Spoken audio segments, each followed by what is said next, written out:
Starting to record the meeting. Awesome. All right, well, I hope everyone has been able to stay cool this past week. It's been really, really hot. But things COVID wise in our area are starting to look up. Very long and dark tunnel, but I think we're getting there. Tonight we have some updates. I believe Councilor Fagin is on his last water district phone call. So Shannon's gonna pass along some updates later in the meeting. And CeCe is gonna be the main show tonight, walking us through the project plan. So thank you for all the good work in advance, CeCe. It looks really good. We have a guest speaker tonight, Konnette, familiar face for some of us. She used to be on the committee and is giving us some updates on traffic calming. So I think we're ready to start off. We don't have May meeting minutes yet. So we'll circulate those once Christina sends them in, and then we can approve them in the July meeting. Shannon, do you want to give any updates before Konnette goes as Councilor Fagin, or do you want to hold them all till the end? I'll do them now quick. Sure. All right, so some very exciting news. We are welcoming our new city manager, Jen Haruyama, who was most recently the city manager of Tracy, California. She's expected to start on August 23rd. And Councilor Fagin said she's in the housing market right now around here, which I can attest to as being extremely competitive. So I hope she has some luck there. There is also summer reading underway with the Beaverton Library. They're inviting kids, teens, and adults to read this summer and earn prizes and give back to those in need. I will send you the full update after the meeting, so you have the links to all of that and can find out more details. And the budget committee process is complete, which I'm sure they are extremely excited about. And we had funds approved for a limited duration position for visioning, which would be the project manager, I think, a consultant, and Zen City. So I think the total is $75,000 that we had approved. And then on, let's see, June 15th is when the council will adopt the fiscal year budget after a couple of public notices go out. Yeah, Subba. Yeah, I have a question. Mm-hmm. Was the $75 just for the project manager, or is that for everything that VAC does? 75,000 is for everything. For the rest of the fiscal year, or? No, sorry, I'm gonna jump in. Was it not, CeCe? 75,000 is the project budget. There's an additional salary for the project manager plus benefits. Cool. I think that total was like 121 some thousand total. That's with the benefits. So you've got both. Hooray! Yeah, that's a good number. Yes. Okay. Cool. And that's actually all I had for updates. Are there other questions? Have you met the new city manager yet?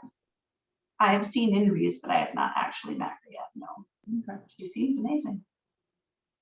Well, congratulations. That's very exciting. Yeah. Anyone have any questions for Shannon / Councilor Fagin? I do have one question.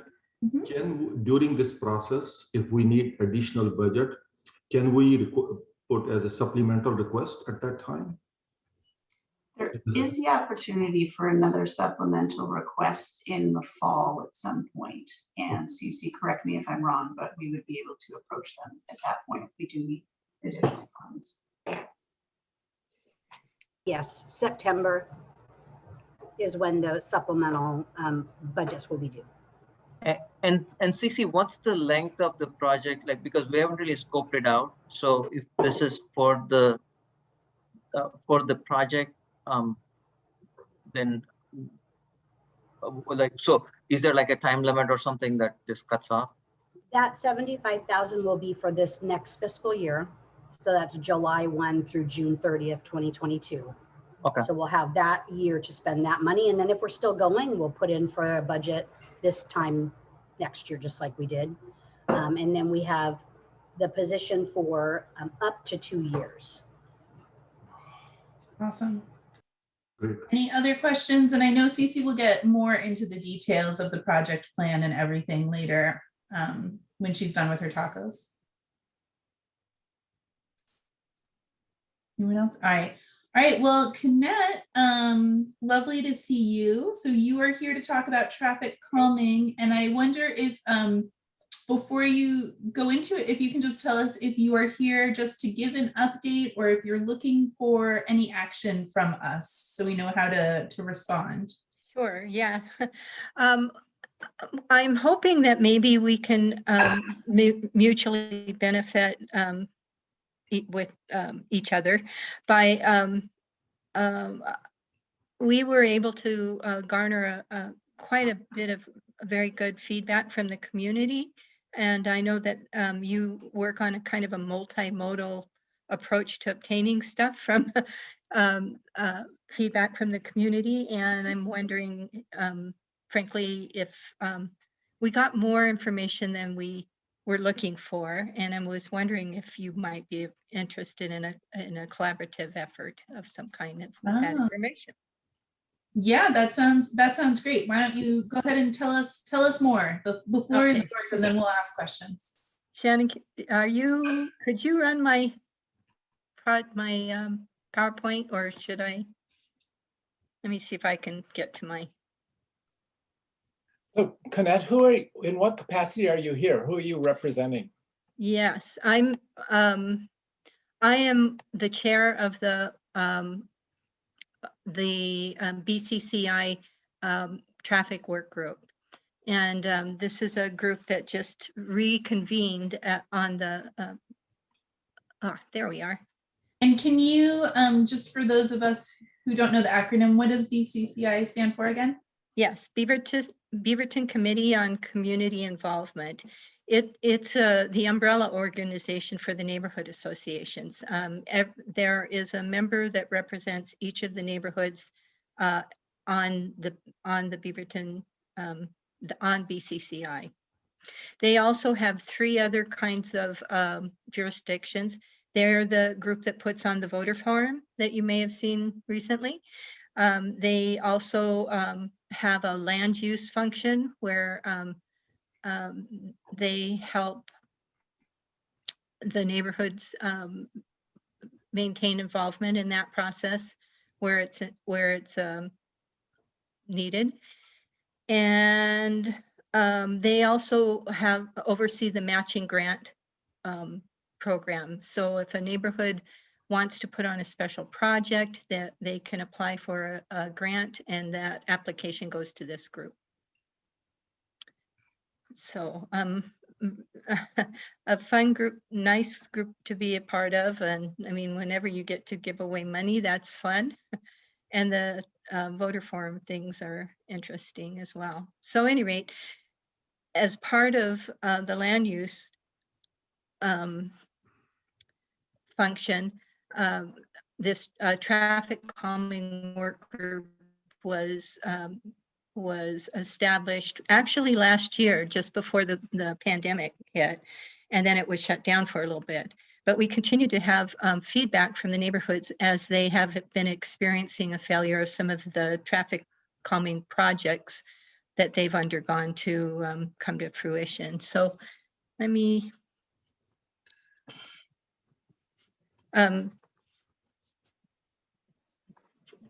Shannon, next slide.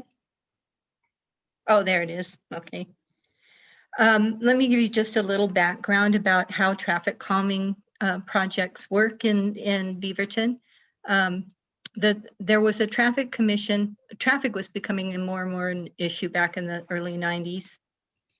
And a traffic commission was formed, and at the same time, the traffic calming process was formed as well. From 1999 to 2017, there were actually 23 projects that passed through this process. they seemed at that time to really go through quite smoothly. There was a low percentage of non-return ballots, and there was only one appeal. In 2014, the city started residential traffic counts. And in the period between 2014 and 2019, you could see from these counts that the neighborhood traffic was increasing, sometimes markedly, some areas being much more affected than others. And then what brought the residents to the different NACs was from 2018 to 2020, there were 5 traffic calming projects, only 4 of which, 4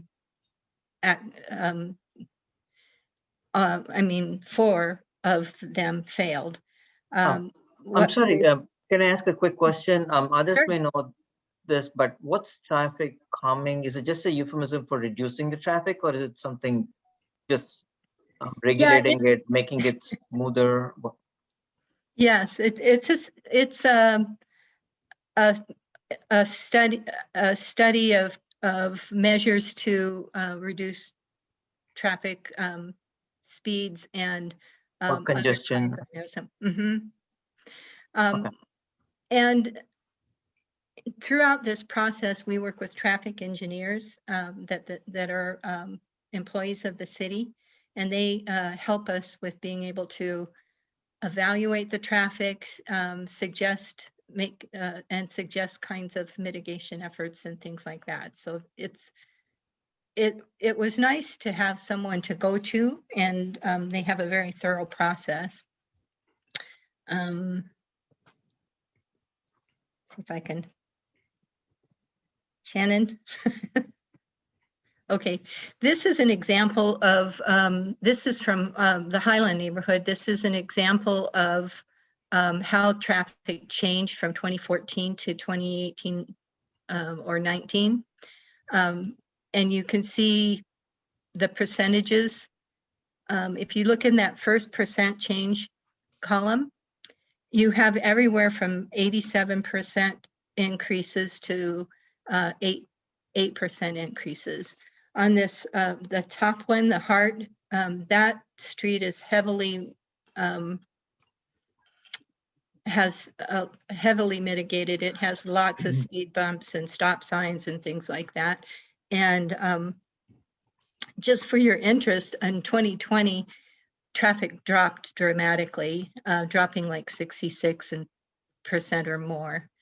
But we're feeling that's a reprieve for now, that there's more construction and residential projects outside of the neighborhoods who will probably see our neighborhoods as a pass through. Also lockdown, right? People are not going out as much.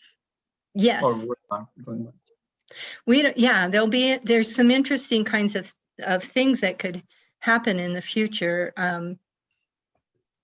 There is that on Murray and TV Highway, there's that 500 unit residential facility going in. There is Cooper Mountain going in. And at the same time, you have things like more people probably will continue to work from home. I think there's another apartment building going in over by Western Avenue as well. So at any rate, just as these traffic things are hitting is when a lot of the projects that failed were coming to the fore. This is the traffic calling process, and you could see it's a pretty extensive process. It starts out with a request. Anybody in a neighborhood can make that request, and they work with the traffic engineers to develop some low-level mitigation efforts that are temporary and such as signs and things like that, with the hope that something non-permanent might be able to do the trick. Many times that doesn't do the trick, and then they can move to the next process, which is a ranking and priority process where projects are selected at the end of the year to be put together for the following year. If selected, then there is a more intensive traffic study and a resident support survey. So the traffic engineers will determine a designated area, includes side streets, cul-de-sacs, as well as the main street. And all of the residents in that area are able to participate in the voting and get the notices. You have to get 51% of those designated residents to continue. And from there, it goes on to project design and funding applications, and also a number of public hearings. All of the failed projects made it up through this point. And where things stumbled along was in this final vote process. So as that was brought forward, and we formed the work group, we began to look at some of the data and the voting data and as to why that seemed to be happening. And this is what we kind of discovered. This is the 4 projects. In the percentages that are listed by the vote counts, the yes and no vote counts, are of the total designated population of voters. What we found out was that any ballots that are not returned, they are counted as no votes and added to the no column. As you can see, when the percentages are 25 to 40%, that changes the percentages and affects the outcome.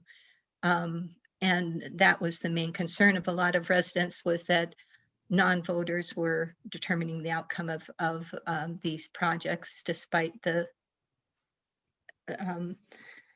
validity of the case that these areas needed traffic calming projects. That seems like an odd rule. Is that this committee's rule, or is that normally practice? It apparently was something that it's part of the Traffic Commission policy. I think the attempt to, there's a lot of issues when you put in a mitigation project like speed bumps, and then it doesn't prove satisfactory as everybody hopes, and they want it removed or something like that. So the Traffic Commission and the traffic engineers had set a pretty high bar. You have to have 67% of a return vote of the designated voters, and then 67% of that must vote yes for a project to be adopted. That's what people are concerned about, because all of these projects had merit, and they involve schools and parks and pass-through traffic and that sort of thing.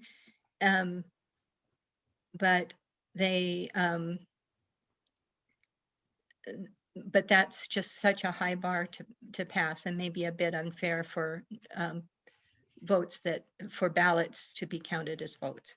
I have a question about this. How are the ballots there? It's not on the regular ballot. This is a ballot card that's sent. This is sent out as a survey. And what's interesting to me is that there's a 51%, yes, we need traffic mitigation to begin with, and before you move on to all this design phase and funding and all of those kinds of things. So this is a survey that's sent out. My understanding is that the traffic engineers will resend out voting cards if people request, or just to try to get an increase in the returns, but they've just had problems getting enough of a return back for it to seem like a fair process.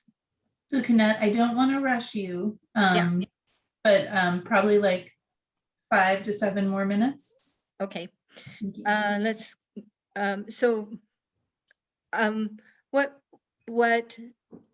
What we're doing with the BCCI is focusing on this positive, on this vote changes to the vote process. And we think that we'll have that. We met with the council. We have our meeting tomorrow with the commission. And that's been our focus. And next page, I'll skip a few slides. Go ahead. What I wanted to talk about is that's good, is what kind of opportunity we have, BCCI might have with working with the VAC and making sure this feedback is utilized and heard as people are wanting. This is some information that just came from the NACs themselves as we went out to all the NACs. Just to look, there is more to this only represents about 3 NACs. I haven't tabulated all of it yet. And in addition to this, the Highland neighborhood did a letter writing campaign and had some success with that. Last I heard, there were 20 letters that were mailed to the city email site that had some good feedback.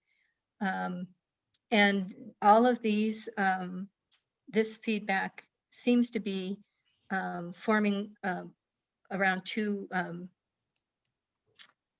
about 5 main topics. To go to the next one.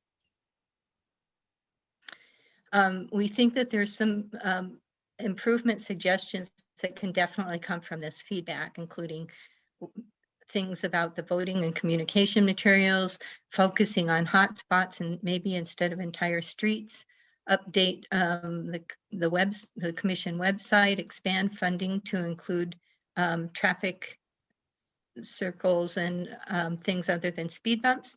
And then of course, we hope to have the voting issue addressed soon. Does any of that, is there a place for a collaboration between our 2 groups regarding this community feedback?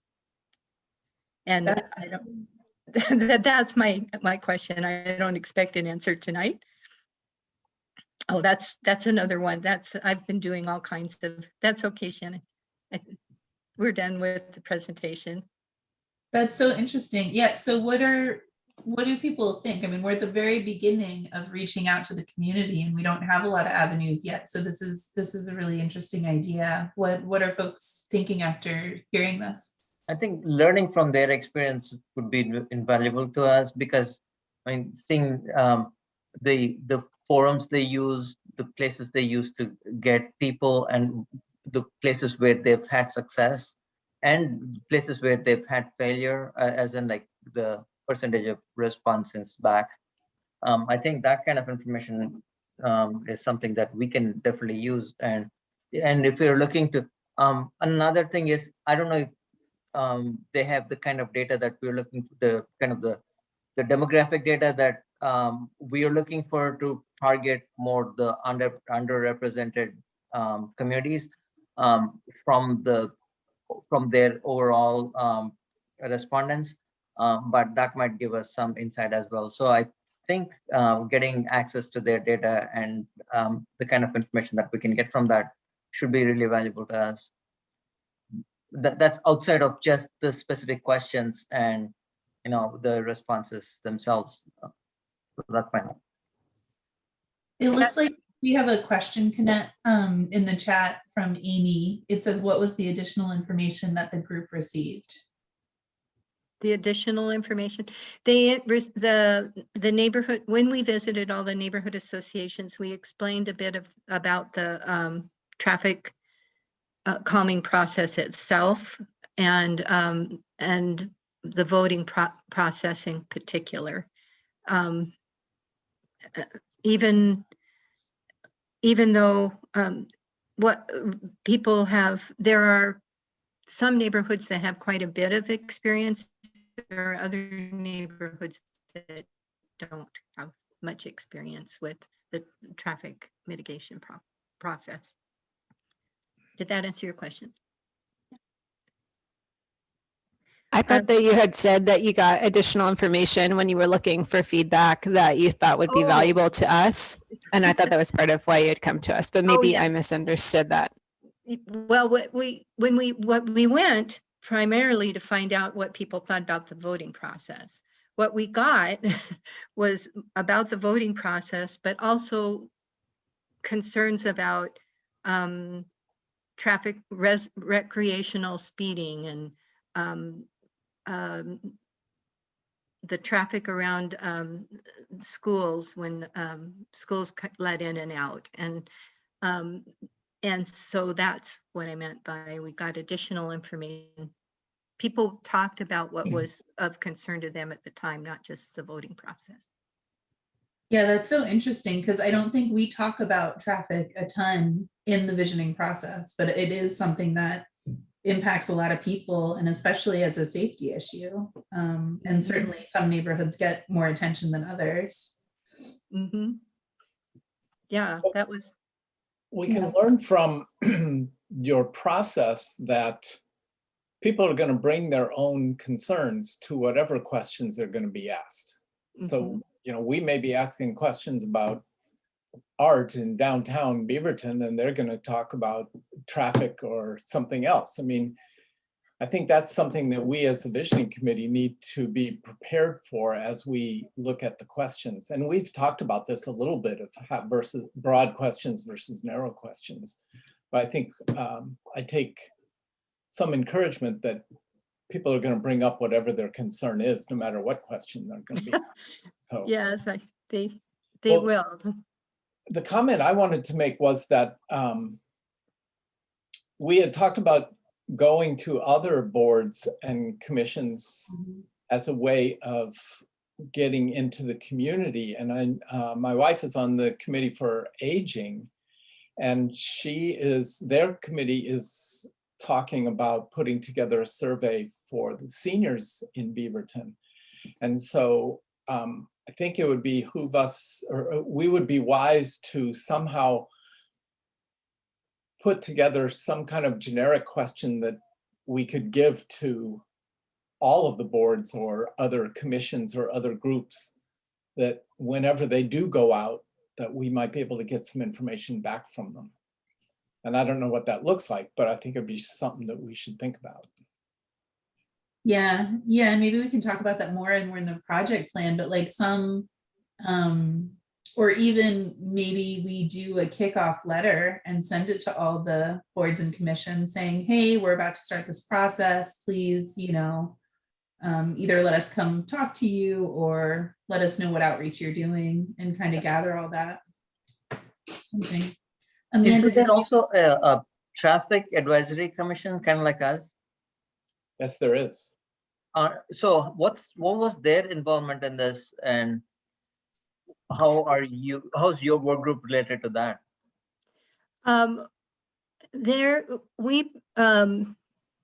We are a board, they're a commission, and we presented the concerns that we were hearing to them, and got tasked with going out to the next and looking at the traffic data. Similar survey like you did, but they didn't do a similar survey like you did. No, not recently. There was quite a while ago. I think there may have been a survey, but not quite like this. And their concern was what were all the NACs feeling, not just the Highland neighborhood. Amanda, did you have a comment? I saw you on mute. Yeah, I was just going to say that we haven't, we're still fleshing this out about what our role is and how far we're going to go. But I think it's a really interesting idea to have our committee we will go out and get our own information and target, trying to target some communities that we don't normally hear from. But I think it would be great to take advantage of all the other boards and commissions and subcommittees that are out there. Everybody's, seeking information from their interest group. And I think it's a great opportunity to have our group kind of be the 30,000 foot level, trying to take in this information and kind of be a repository and look at it, not just with commission A, B, or C's take on it, but to be able to kind of look at the bigger picture. So I think that's exciting. And I've been thinking it would be great if we can, piggyback or help the other commissions. That's the word I was. Yeah. I think, and if you were, I felt like we didn't necessarily have some of the resources to review this kind of information as I believe you might have eventually. So this is not, the rigor of this feedback is not too stiff. This is mainly information from whoever showed up, and but I was impressed with the information, so I didn't want to just and it's an opportunity for us to have, we talked about first round is that wide net, so this is some of that wide net stuff. And it's definitely wide net. Right. Yeah. Cameron, and it stretches our budget too. Yeah, definitely. Cameron, did you have a comment? I was just thinking that the Beaverton Commission is, their focus is completely different. Right. In the calming situation that we're talking about, their focus is to go get the input, how the traffic flows within each neighborhood, what kind of calming devices need to be done, maybe what kind of speed bumps needs to be needed. As far as the commission is concerned, commission is dealing with literally disputes that if there is a calming device has to be added, then if there's a group who contests that should not be there. So that's what commission is mostly focused on. They're more like, in a way, it's more like a dispute resolution. They're deciders in a way. Gotcha. Because in the past, the neighborhood I was living, we have similar issues. So I worked with our neighbors to put the speed bumps. And it was a long and lengthy process. And but we were eventually able to successful there's a road called Cambridge Street. So we were able to get 10 speed bumps and 14 stop signs. So you're well familiar with this process. Yes. and this group plays a very big role in that situation. The same streets can be literally very dangerous. People can be driving at 30 miles, 45 miles sometime, without giving a due concern that their neighborhood is there, the kids are there, people are coming in and out, they're pulling out from driveways.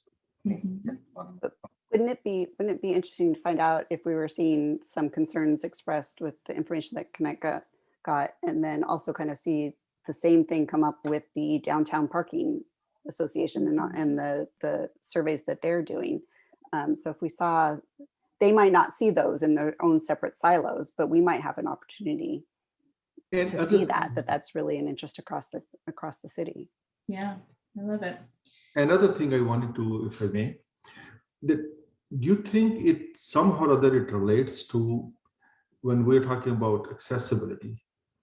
Is this kind of aligns in some way with our accessibility? Because accessibility is one of our 5 of our goals. It's one of those. And especially the accessibility, especially when we bring the concept of traffic counts, that plays a very big role. And I personally think this group's work would be very helpful for us to supplement or provide some starting point at least. Yeah. That means how in the interior, because there are some interior roads, sometimes those interior streets can be used as a collector. And literally some people are using it as a freeway.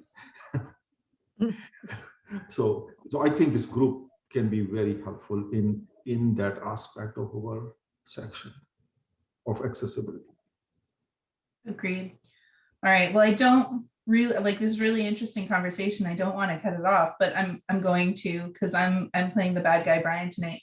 But Konnette, let's stay in touch and figure out how we can connect and share information. And if you think of ways that we can help you, we'd be happy to. And if you start going out and doing all your meetings, let us know, and maybe if someone wants to volunteer to go with you or something to gather information too, we could maybe do something like that. Okay, I'll write you write a summary of where we're at and what our next steps are too. I'll know more after tomorrow's meeting as well. Okay. Thank you. Thank you so much for coming. It was great to see you. And Thank you. you're welcome Nice to stay for see the you rest. all. You are doing great work. All right. And, hey, I have a quick question for Shannon. So is there a mechanism by which we can see what the actual some way for us to get the data and take a look at that, those kinds of things? Is that like the committee chair requests them or something? How does this work? You want to see the traffic calming data? So the stuff I was talking about, where the kinds of approaches they took to do their surveys, and how they got the information back, and which groups they didn't get it from, that kind of data. They probably have all that, right? I don't know whether or not they have that data, but I can certainly reach out to them and find out. And if they do, I Okay. can pass that along to you. Okay. All right, CeCe, I'm gonna pass the meeting over to you, and you pretty much have the rest of the time. Maybe we'll leave like a few minutes at the end for Shannon to tell us events, but we can also do that by email if we're kind of in a groove. Does that sound good for folks? Great. Okay. Okay, so we wanted to show you the project plan tonight. So it is something that Shannon emailed, so you should have that in case you need it or want to look at it on your own screen or whatnot, but I'll share it in a moment. So it's an Excel document. We thought it would be a good idea to start sketching out all of the things we could think about.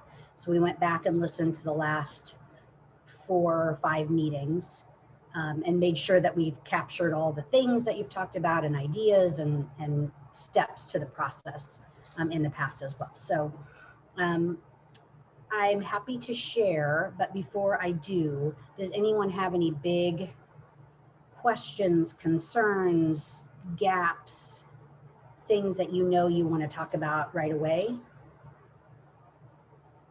I just had one question about it. It looks like it's mostly laid out through December. There's columns for other months, but didn't see very much in there. I'm not sure if I'm misreading or not. No, not at all. I didn't get that far. I was like, let's look at it and see if it's the format you want and any, if anything's missing.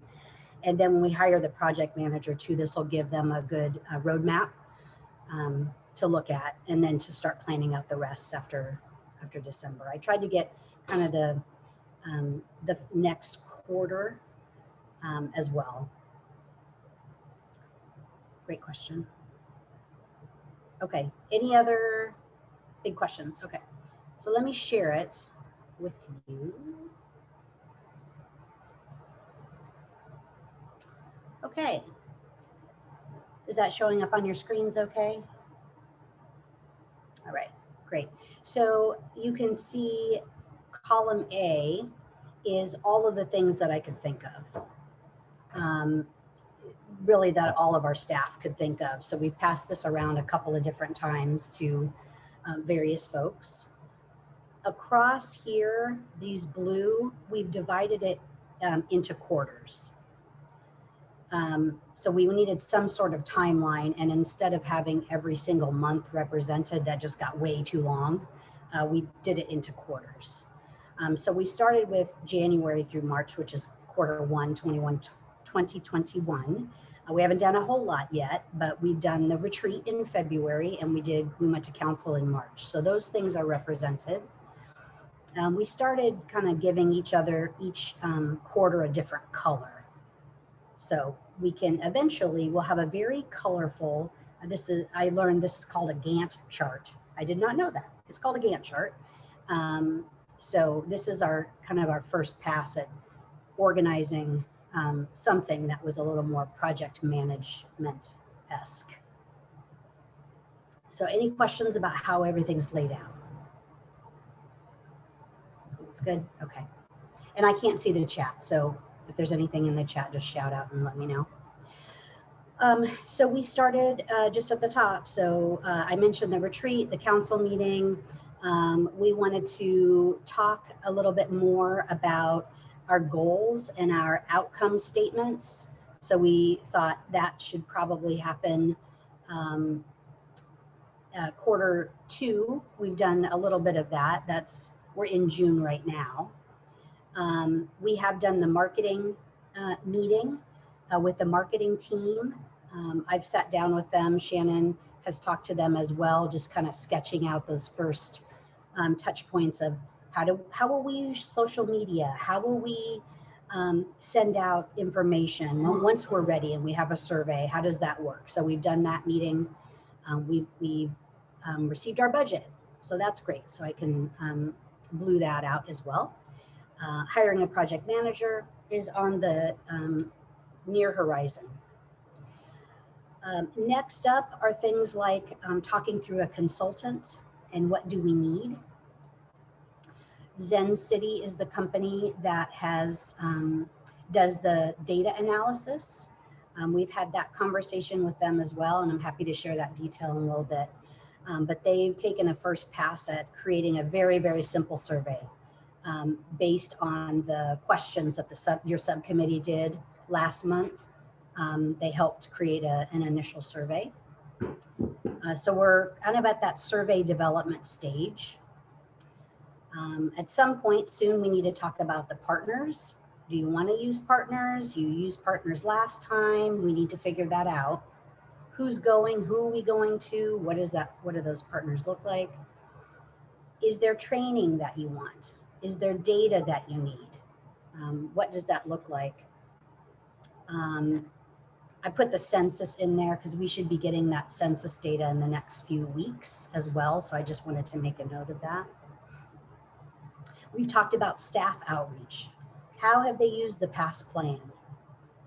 How are those goals, those 5 buckets of the current goals, how are those used?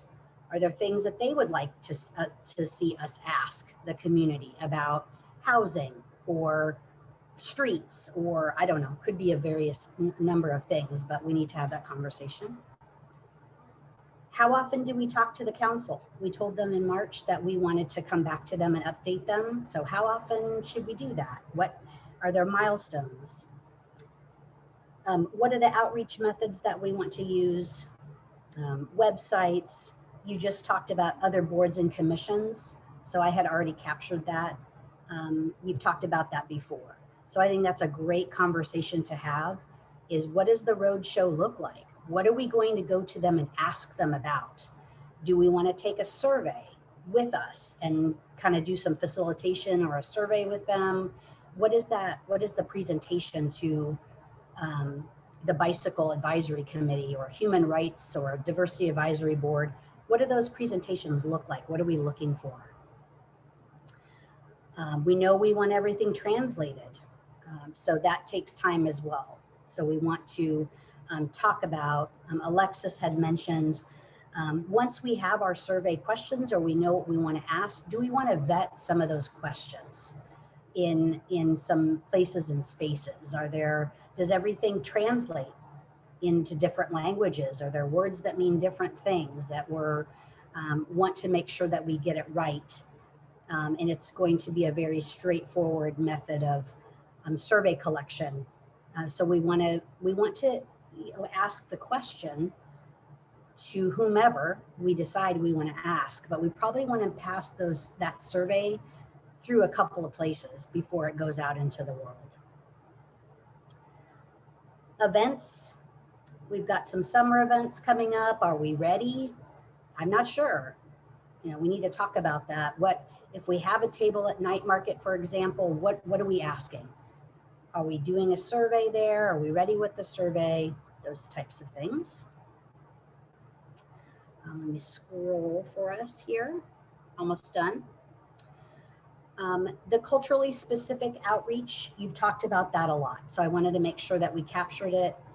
When do we start doing that? What does that look like? Where are we going? Who's going to do that? Are we going to hire a consultant? Or there's also been a really interesting idea recently of We've got some projects that are rolling with specific ad hoc committees. For example, the Downtown Loop has an advisory committee. It's a temporary year-long commitment, or maybe 2 years from that group. So it's not technically a board or commission, but we could maybe create our own culturally specific group of folks as well. So that's an option we want to talk through. Is that a group of folks that could help us build out our plan? We've got certainly have some expertise within you all as well, but what are the gaps? What are we missing? Once we have all of those, we have a survey out there. We've collected those big questions. What's most important to you? I think was kind of the big question that the subcommittee came up with. Once we have those responses, we narrow them down, which is what you did last time, narrowed them down into theme teams. And that's how those giant 5 buckets were created. So that's a whole other second half of the process. We have to analyze all that data. We want to incorporate all the ideas that we get into some of those current plans. We want to share information back with BCCI, that Konnette was just here, other boards and commissions. We want to present all those findings. We want to develop a plan for the next iteration. So if we do this every 5 years, let's say, we should really have a stair-step plan for once we're done, like what do those next few years look like? And what are those future meetings? Should there be a pause? Once we've completed this process, do we want to pause for a little bit? And then when we're ready to do the 5th year, a 5-year update, do you come back and like right before that for a year and then you do another update, or what do you want to do for those between years? So that is simply everything that we could possibly think of. And I'm sure you have plenty more, but it gives us something to start with. Lots and lots and lots to start with. Yeah, CeCe, I think that's a really good representation of all the different conversations we've been having, and it will give the project manager, when they come in, they won't be starting from scratch. It'll help catch them up. Like, I know it's not fully fleshed out and we're not expecting to do that tonight, but I think it's a good deposit. But does anyone see any gaps or anything that they're worried that we've talked about or you've thought of that we want to make sure gets caught somewhere? I thought it was very well documented, just like you said. And it gives a good starting point. Where in the document does it talk about what we just talked about with Konnette in terms of using the other commissions and boards? Is that the partner thing? It was called out separate. It was, yeah, CeCe, you can show us, but it was specifically other boards and commissions. One board and commission I'll just say is, well, we should also be in touch with the task force, the climate advisory task force when that starts. But I have a question about. Oh, I see it down line 28. Yeah, you got it right there. Yeah, there it is. Yeah, 30. And I just added climate action, Amy. I got that one. Okay. Yeah, my question is about the theme teams. I don't totally understand I get the idea of what you mean by theme teams. I don't remember us talking about that though. And I'm wondering how you imagine those working for us. Well, Shannon and I didn't really know either. So some of you who have maybe been through this process might know more than we did. But what we understand was the vision, how it was done in the past, and we can do whatever we want. We start with that big question, we get all the data, we get, here are the top 10 or top 5, whatever, topics. Let's say, just thinking back on what you brainstormed: housing, COVID recovery. Well, if I may. Whatever. Yeah, please, Wade, please go. The previous document had 5 theme areas. building community, public service, improving mobility, a vibrant downtown, and enhancing livability. And those were determined not prior to the questions, but after the results. So they found that when they analyzed the data, all of the results seemed to fall into those 5 areas. So I'm assuming what is meant on this document is to wait until we get the data and then see if there are specific themes that need to be highlighted. And we were predicting that we may have some of the same themes, but there may be additional themes such as housing specifically, maybe getting enough attention that it needs a separate category. And so it's more of a post-data analysis than it is And a the prediction. priorities may be different too, right? Exactly. So we didn't want to, some of this is conversation before you all came on board in January. And that is that we didn't want the old document to prescribe where we collect our data and how we collect our data. So knowing that that old document exists and that there were 5 themes is good information, but we don't want it to color the information that we collect. Sarah, is that a good representation of what?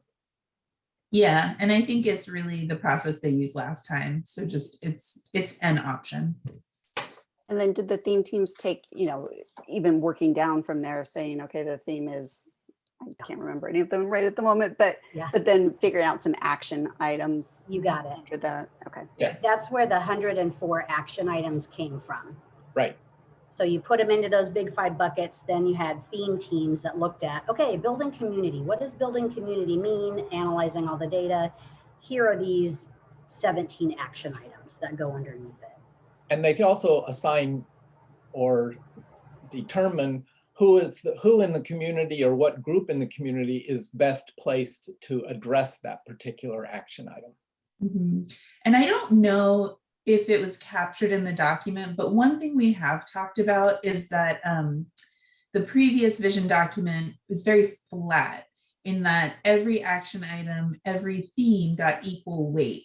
And we've talked about really wanting to have the community prioritize and say, what is really the most important thing to you right now? And have it scaled a little bit more to understand where the importance is and not just give everything the equal attention.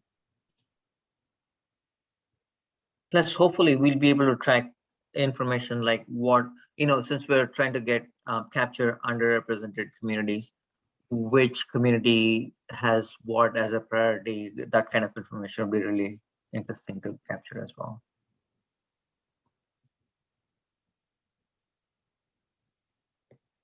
Yeah, so we have some work to do yet of really, really figuring out how do we want to do this? I mean, there's still so many big questions, and we don't want to go out yet into the community without really knowing what the full plan is. So we're able to tell people, we want you to answer this survey, for example. And again, so Zen City, they looked at your subcommittee, the questions on the postcard that you created, and they agreed. They thought, ranking these, ranking in importance probably makes the most sense. And so I shared with them the notes from, I think you all have seen it a couple times, Brian sent it.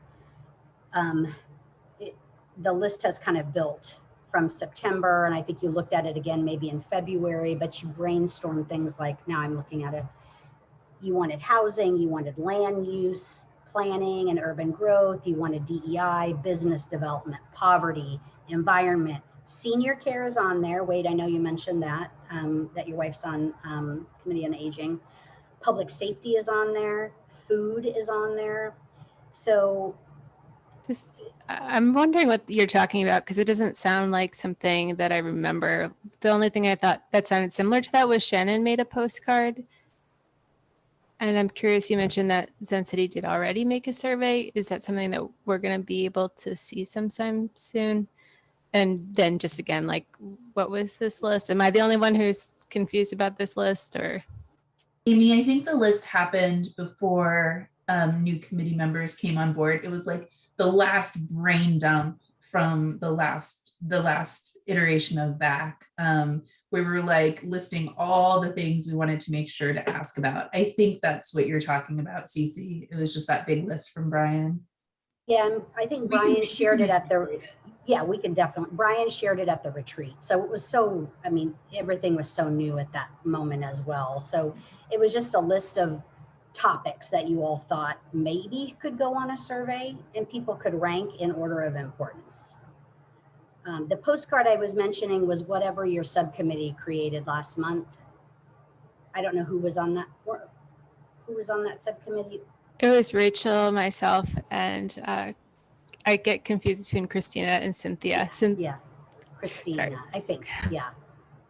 Yeah, that's what I meant. Just what you all created and the questions that you came up with. So I had shared that with Zen City so they could think of, okay, is this, you know, do these questions, the way that we're wording the questions, does this make sense to them, the survey experts? And they said, yes, it makes sense, but it should not be an open-ended question. You should give people things to rank in order of importance. So I think Did you say that? I'm just wondering if you could, if there was any information about why they think that that's better. Is it just easier to use that data afterwards? Because I don't know, I have a cringe feeling of like ranking these things in order of importance, and we created this list, and I'm like, I don't want to know what people think about some of those things you just said. And like in rank them in order. It's like my least favorite survey to take is in rank of order. Yeah. Well, and I'll just say, you know, Amy, I think it's just one tool, right? Like Konnette said, we're kind of doing this multimodal outreach. And I think maybe now would be a good time.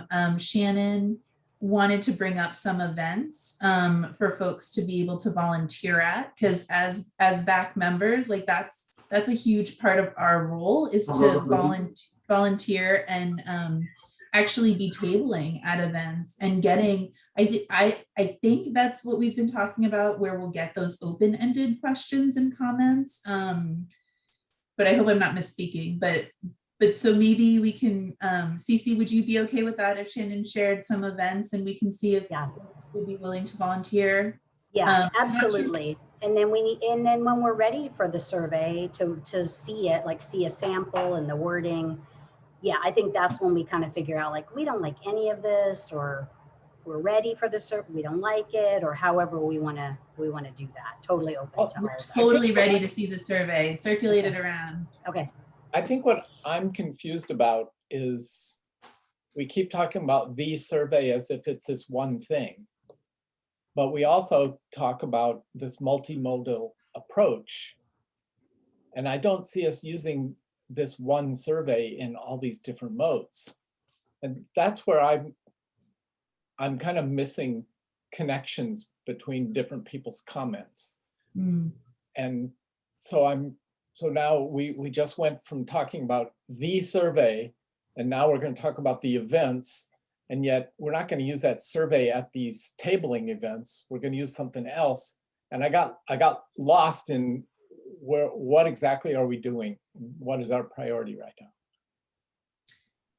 That is 100% a fair comment.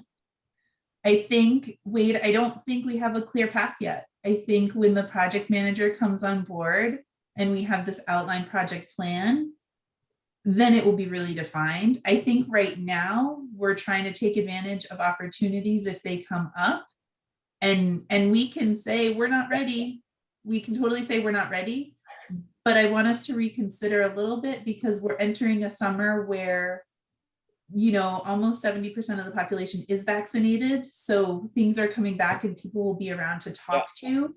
So I don't want to miss the window, even though I'm thinking maybe our priority should, we as a committee should come up with 2 questions that we have ready on the tip of our tongue when we're standing at a table, or 3 questions or something like that. And so that, let's say something happens on June 20th, even before we have our next meeting. I wouldn't know where to start it would be nice if we as a group could have one or two questions that we all know that when we're out in the community, we are going to ask those questions. And then we start getting the response and have a place to record them or something. I don't know. Wasn't that sort of what the postcard questions were? Yes. So Yeah. I don't have a copy of those. I mean, Do we have a picture? Does anyone have the postcard? Like, can we share it on the screen so we're all on the same page? Or is that not somewhere that we can get easily? well, but I mean, even if we get a copy of that, then we haven't discussed how as a group, we don't have an agreement. This is what we're going to do. When you're standing at the table, you're going to introduce yourself and say these things. And we are 12 different people. Do we need to have some consensus on how we make this approach? I mean, we haven't talked about that. I totally agree, Wade. Yes, I am there too. I was trying to play it forward, like, okay, if we're gonna be, let's say at night market, like, I don't know. Are we ready? What are we gonna say? I don't know. How are we gonna collect it? What are we? Exactly. And I don't know either. I don't know. So I think the work that was done on the postcard is a really good place to start. And let's say we each had that. Now, let's say we have that question and we each are carrying that postcard around with us. And then when we're standing at the table, say, I represent the VAC and we have a couple of questions. We're trying to get as much feedback from our community as possible. Here's what we're asking people. Is that what we're going to say? I mean, we don't have an agreement yet on how we're going to do that. So it seems to me that it would be worthwhile spending 5 or 10 minutes as a committee tonight to at least come to some understanding of what June is going to look like as we meet people. Yeah, I have a couple of thoughts on that. So one is, I think Amy's right.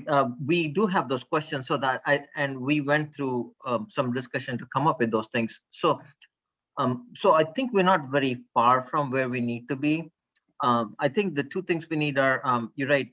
What is it that we want to focus on? Maybe it is one or all of those questions, but also how do whoever is volunteering there, how does that person want to language that when they're talking to people, right? And so what do we want to cover in that? So yeah, I think it'll help to kind of go through that and then have an idea, but I don't think we're very far from where we need to be if that's what we want to do. I don't think we're far either. I think we just need to all nod our heads and say, yes, go do this. And then say what the this is, and then it's done. I mean, I just don't feel like we have that consensus yet. So I'm hesitant to go out in the community and do that, saying I'm representing the VAC when we don't have a consensus of what I'm doing yet. I'm hearing like kind of two different options from what you're saying, Wade. One which would include us like actually formally recording what people are saying, and another is like, and here's our postcard, and then maybe also have a conversation. But the problem is like with the conversation, the only ways I've been able to record that at events that I was doing before as a master gardener, we would have this sheet and we would people would ask us questions, and then there were just categories and we'd do tick marks.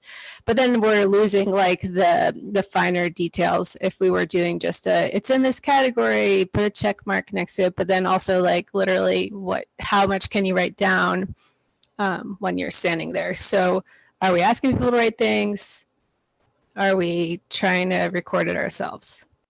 Well, and if you remember one of our first meetings, we talked about, blue sky, can we have whiteboards? And that's what I think I remember seeing at the farmer's market, I don't know, for 1 or 2 cycles ago, is some whiteboards up or Post-it notes stuck on a board, or, letting kids draw pictures or other people draw pictures. So we might have, and I think that's okay to look at it event by event and, take the opportunity, see what will fit best. Because yeah, I don't know how much we're going to actually get people to stop at the night market and take a survey, or at any event. I think we're gonna have to tailor what we do to each event and try out some different stuff.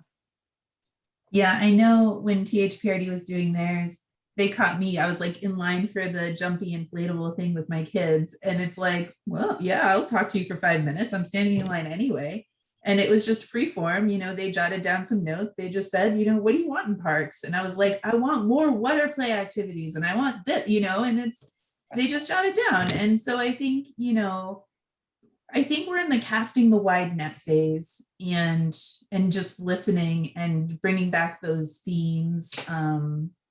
And it's not really refined yet. And I think that's okay. But I also think we could create some type of script to fall back on that says, hey, I'm from the VAC. This is our goal. This is what we're looking for. And so we're all comfortable doing that. And some basic forms. I mean, just so we can jot it down or on our phone or tablet or whatever we want to use. Yeah, and it might be a little bit of trial and error. Like maybe someone who does an event creates a form that's like, maybe they have the key categories and they're doing tick marks and jotting things down and maybe that works. I don't know. Yeah, and by form, I mean very basic, like, you know, something that just has a header and make sure that you don't lose it in with your other papers if you finish at the end of the night, right? Rachel, we also talked about trying to figure out how to get some of the demographic information. That's gonna be the tough one, and I don't know that. I think we just say it was this event. Maybe we know some basic demographic information about the event. But Rachel, did you have a comment? Yeah, I was just gonna say, like, I like the idea that Amanda brought up of like post-it notes or like something that lets people kind of like take a moment, write something down short, and like put it on a board of like, I can imagine like things that I want to see more of, things that I'm not happy with, things that I love or whatever. And I also, as we're talking about this, I also wonder if maybe we want to like let people know like that they can give us more detailed feedback in other ways. Like let's say, you know, like let's say policing is something that you're really concerned about. Like you, like people may not be comfortable talking, you know, to this random person that just asked them for some information about like their detailed thoughts on like how policing is done in Beaverton, for example. So I think it's great to get a lot of like quick information that people are like, yeah, I want more, you know, public transit or whatever. And also a way to get more detailed, like nitty-gritty type stuff from people that they may have on their mind and don't want to necessarily share with a stranger at an event. Awesome. So Shannon, do you want to talk for a few minutes about what events are coming up and what those opportunities are? Sure. Okay. So there are 3 opportunities coming up that could potentially be good opportunities to get some feedback and do some outreach with the public. And as you've all stated, like you may or may not be ready by the time these events happen. So I'm not asking you to sign up for them or anything at this point. I just want to let you know that these are 3 of the things, actually kind of the most prominent events that will probably happen between now and late fall and winter, where you would be able to do some outreach, just so that they're kind of in your mind and you know that it's a possibility. So there is Pride Beaverton, which is Sunday, June 27th, and that's from 11 a.m. to 5 p.m. on the library lawn. There's the West Side Shakespeare Festival, which is Friday, Saturday, and Sunday, June 16th through 18th. And that's also on the library lawn, and they have various times that we can talk about later. And Beaverton Night Market is happening in downtown Beaverton this year at First and Tucker. And that will be on Friday and Saturday, August 14th or 13th and 14th from 4 p.m. to 10 p.m. So just a quick heads up that those are some of the events that are coming up this summer that might be opportunities to do some outreach if you feel ready by that time and want to be involved. It sounds like a lot of you are excited to do in-person events. We were going to just check and see if there were people who were willing to do in-person events and do some in-person outreach. But from the previous conversation, I think it's pretty obvious that you are. So unless I'm reading that wrong, I think we're good on that front, right? I kind of have a question about that. Do we know what these, I guess it's hard to know from now, procedures for safety and COVID. It seems like it'd be kind of hard to wear a mask and talk loud enough to like ask people these questions, but also like, I don't know, but personally, I'm still trying to be like masking and not going out in public. So personally, I'm not sure that I can commit to doing these things. I think it's good if people on the back can, and I would support that. And I'm just curious if we know any more about that. Although CDC did say that if you're vaccinated, you can be outside with non-vaccinated people. The OHA has not shared that as a guideline though. And so the city of Beaverton is still requiring masks in public and at events, regardless of whether or not you're vaccinated, because we also can't screen right now for like whether or not you're vaccinated. And so we just. So at the night market, the city is requiring people to put masks, and at all these events, you're supposed to have masks on? At this point, yes. Like those things may evolve and change over time if OHA comes out with some different guidelines, and then our risk management will review it and make some decisions based on that too. Yeah. I think Governor Brown has said once the population hits 70% vaccinated, then lots of restrictions will be lifted. So yeah, I think at least in July, I don't know if that'll happen in June, but. That is a good point, Amy, about, just kind of, so I always say like playing it forward, like playing it out. So, you're standing there, you're at a thing, the questions you're asking, maybe you have a mask on. Are you going to approach people? Just what does that look like? We just want to be prepared. So something to think about too. Yeah. Hey, we can have some cool back swag that says back as part of vaccinated. I love it. I do want to put another plug for Rachel and Amanda's idea of having some sort of fun thing to do, especially at these events. It seems like that post-it note idea would be a really good one. And I like the categories that Rachel mentioned. Amy, I totally agree. I think especially, I wasn't thinking that we'd be talking to people with masks, but that puts a whole nother level, because then you also don't want to be right next to somebody. I wonder if maybe that is the approach this summer, is to get those open-ended ones where people can draw or post-it notes or something, and we can set that up, but we can be behind the table to have a conversation if someone wants to stand there and talk to us. Would we be able to get signs like, what's your vision for Beaverton? Or I don't know. If we wanted to put our big questions on a poster board so people can also see what we're asking before they even get to us.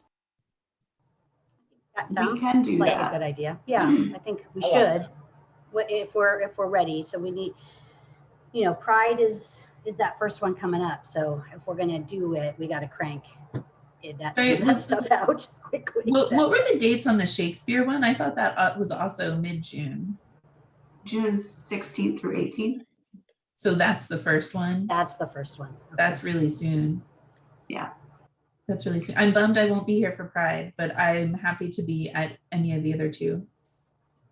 Yeah, and I'm still waiting to hear back from the Shakespeare Festival if they're going to have people tabling, and they're waiting to hear back as to whether or not their special event permit has been approved before they tell me about tabling. So it's almost safe to say that we can probably rule that one out right now. But the actors are going to be masked too, or no? I believe so. That is not my event, Subba, so I'm not entirely sure about that. That one's probably going to be a influx event as things are changing quickly. What about the farmers market? Is that an option? Tabling at the farmers market, sure. It could be, if that's what you all want to do. If we can kind of figure out what the table and the display, and like you said, if it's different, maybe for different events, or if somebody has great ideas, we got the posted idea. If there's other ideas of what you think, because you'll be standing there, so I want you to feel excited about what you're going to be asking people about. What would be the thought of the group that if we have two poster boards, one poster board should have all the questions, like 4 or 5 questions, a little bit written in a concise and bold manner. And then the second poster board, people can put their sticky notes if they want, or they can write their comments.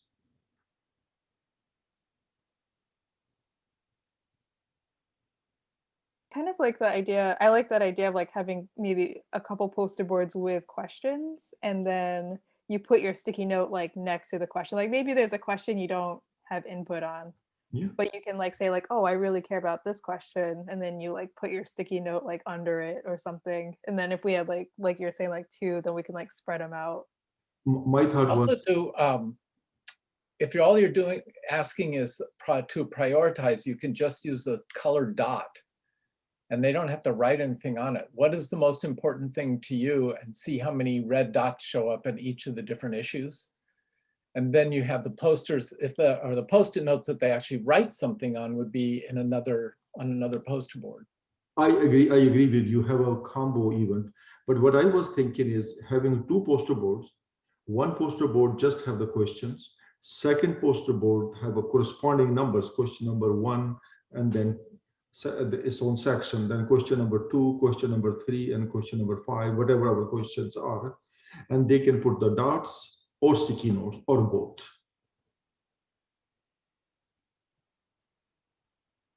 Well, I dropped in the chat, and we can use it or not use it however we want, but I dropped in the chat those topics that you had and Amy had asked about earlier. So those are the topics from the fall that you brainstormed, and I think you brainstormed a little bit at the retreat, so we added to those.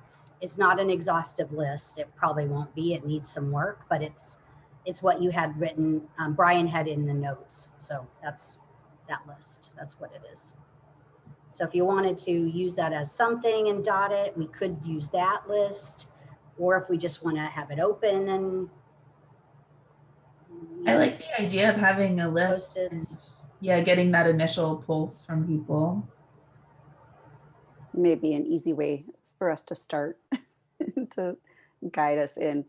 And plenty of room for other, right? There's many more topics that aren't on here that you would want to have freedom. And my understanding about and doing marketing research is that if you give too many options, you get less participation.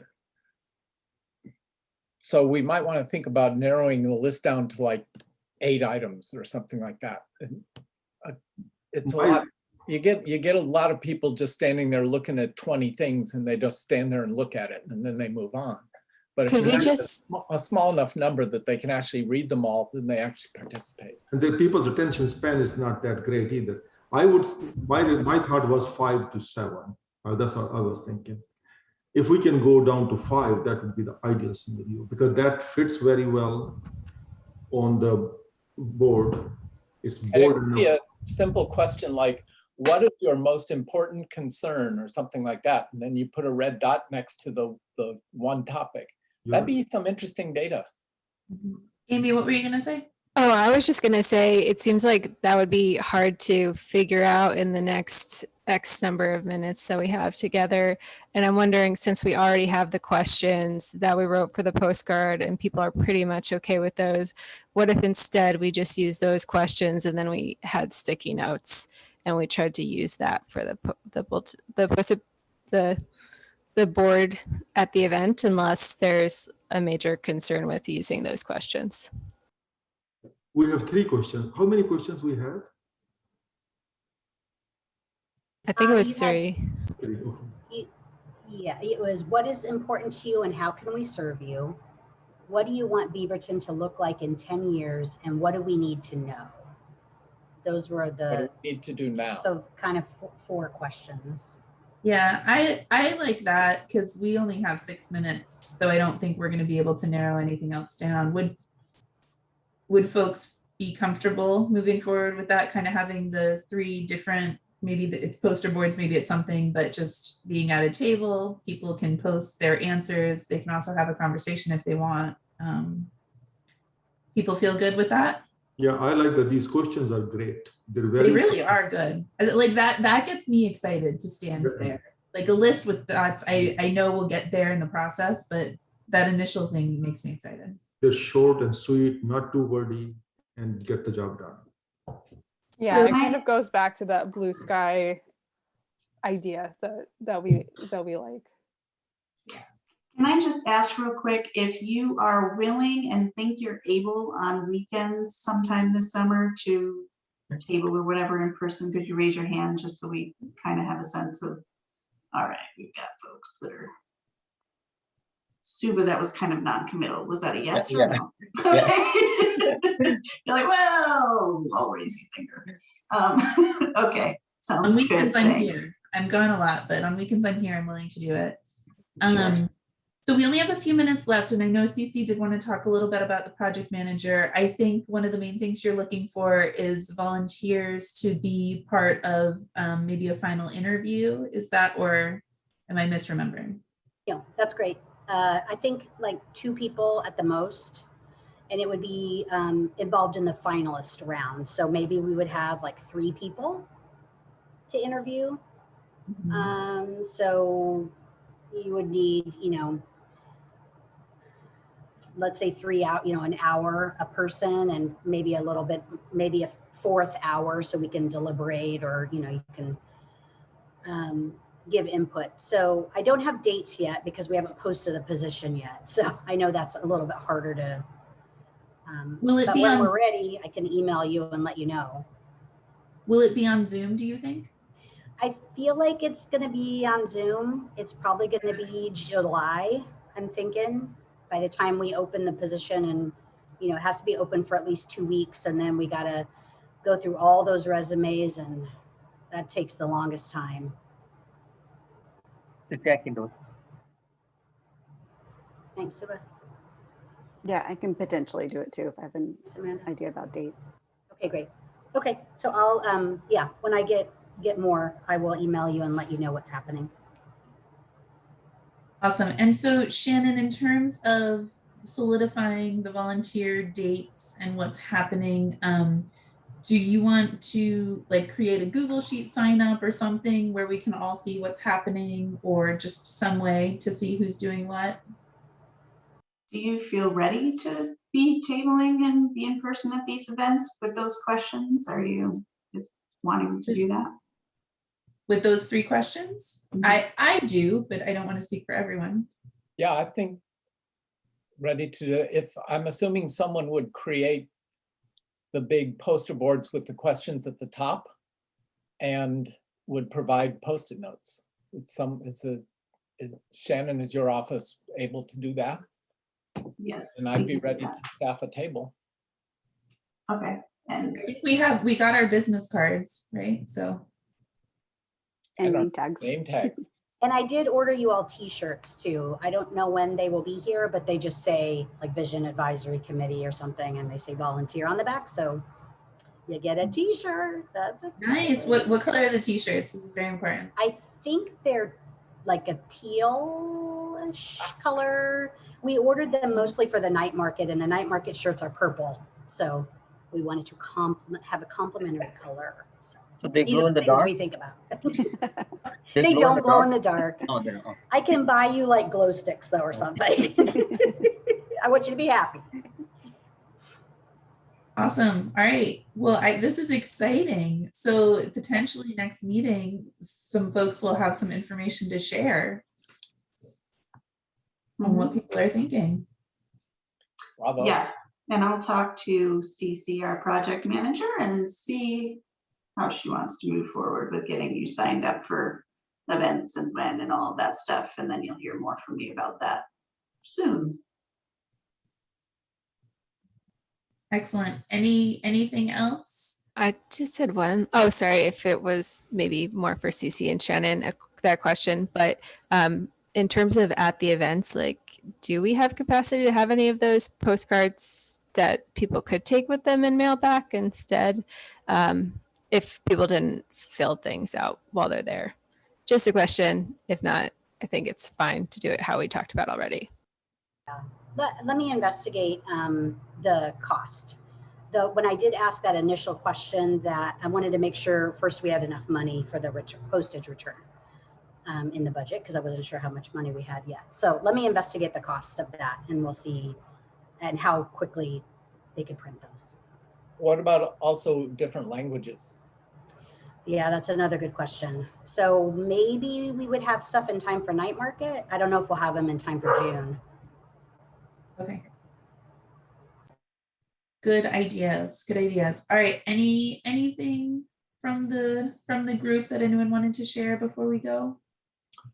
I just want to say, Sarah, you did a great job stepping in for Brian. Thank you. Oh, thank you, Wade. Appreciate that. I second that. All right. Anyone else have anything?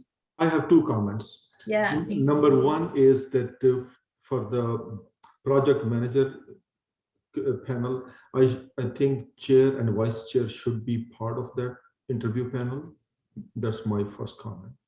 And the second comment is that I echo with the previous two people, that you did a great job. Thank you. You're so sweet. This is why I come to these meetings. Just need to get built up a little. No, you did a good job. Awesome. All right. Well, it is so lovely to see all of your faces. I am glad that you are doing well. And yeah, maybe we'll see each other in 3D soon. Bravo. Thank you. Take care.